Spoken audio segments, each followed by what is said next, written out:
So I feel like out of all the episodes so far this season, this episode balanced the Fiona world slice of life plot with the mysterious Huntress Wizard Landezvous adventure story the best so far. Now I have to ask a question. Did we get Marshall Lee's I Remember You moment? Is this Marshall Lee's I Remember You episode? This episode heavily focused on Marshall Lee. From the beginning, we have a flashback to Marshall Lee when he was a child with his mother, his overbearing mother, and she's also kind of passive aggressive as well. And I kind of have more thoughts on her. I'll give it in a second, but I want to talk more about Marshall Lee when he was a kid and how much I can relate to how he was feeling. I mean, I feel like a lot of people watching this episode can relate to Marshall Lee's experience as a child with his parents and with adults in general. He kind of gets pushed out of his mother's office, given some money, and told to, I guess, go do something. And he ends up in the park. And this is when we get the first meeting of Marshall Lee and the Ice Queen, or the Ice Cream Woman, because we don't know her name, but we obviously know she's the gender bent version of Simon Petrikov. But he meets up with her in the park while she's singing to animals. And I think this is where Marshall Lee gets his musical inspiration from. She's singing, she's playing the keyboard. He asks her for scoops, a couple scoops of ice cream. He drops it, and he's very apologetic. And you can tell Marshall Lee's wound up very tight. And throughout the episode, we get more and more of that side of him, of how it's very hard for him to express what he needs and what he wants and how he's feeling. And it's like his guard was completely let down when he was with the ice cream woman, and he spills the ice cream. He's apologizing, and she just takes the ice cream and makes a mess of it herself. And she's like, hey, we make messes over here. Messes are okay over here. Basically telling Marshall it's okay to be yourself and to relax and have fun.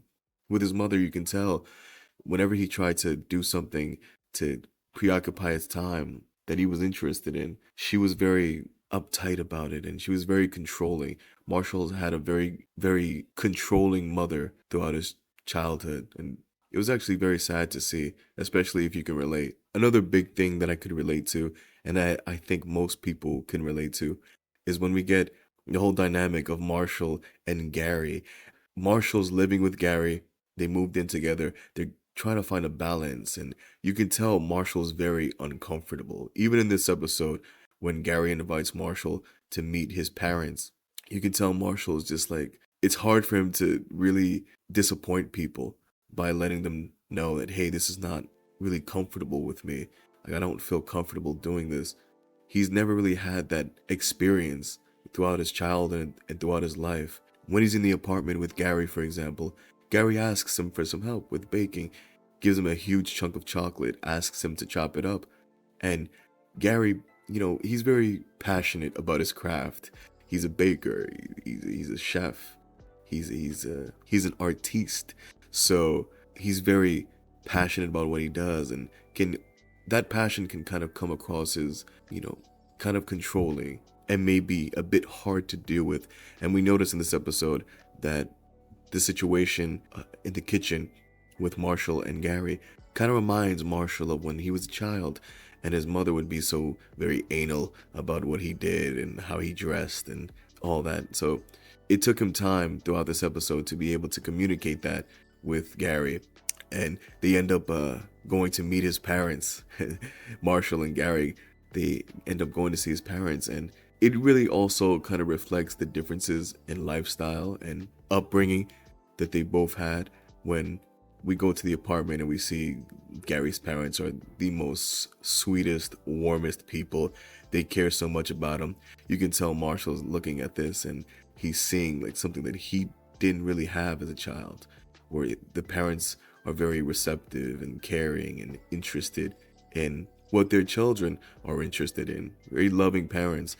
Marshall grew up with a very distant mother who was very obsessed with self-image and her family's image, and that was overbearing for him. So I think seeing Gary's situation kind of made him feel like a little bit more insecure, but also like warm, if that makes any sense. And when they get to the apartment, we also get that song the ice queen or the ice cream woman was playing at the park that kind of turned Marshall onto music. And the song was great. I love the little song.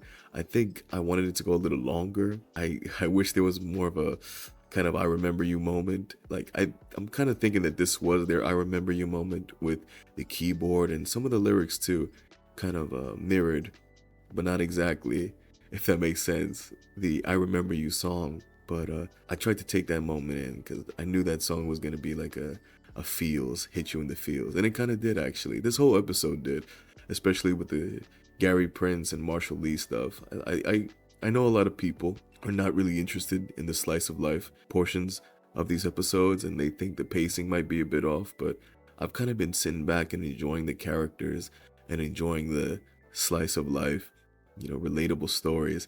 Even that moment when Marshall and Gary are walking home and they kind of have a coming heart to heart moment where they have to communicate, and Marshall finally explains to him, hey, like, sometimes when you do certain things, it just reminds me of my childhood and makes me feel a certain way. And Gary's very understanding and patient, and that's like the perfect level of communication between a loving couple. And we all can learn from that. We all can learn from Gary and Marshall Lee. But beyond that, we had the same Fiona chasing around DJ Flame. She's trying to convince him to help out and with the sweet spot. And speaking of the sweet spot, Queenie ends up trying to bulldoze the spot because obviously she hates Fiona, so why would she honor any deal she's made with Fiona? But Fiona was able to talk her into saving the sweet spot, letting her pay, even though she has to pay about 20,000, 30,000 more on top of the deal. But at least, she has the sweet spot reserved until a couple more days, where Queenie's probably gonna bulldoze the entire area. You kind of get the sense that Queenie wants to be her own Hannah Abadir, start her own empire, which Queenie is no Hannah Abadir. We also, throughout this episode, see this mysterious figure that has been following the friend group, and we find out that he actually works for Hannah Abadir. Towards the end of the episode, we see Fiona go to Hannah Abadir, and it looks like she's gonna try to make a deal with the devil, so to speak. That's kind of what it came across as, but we'll see what happens with that.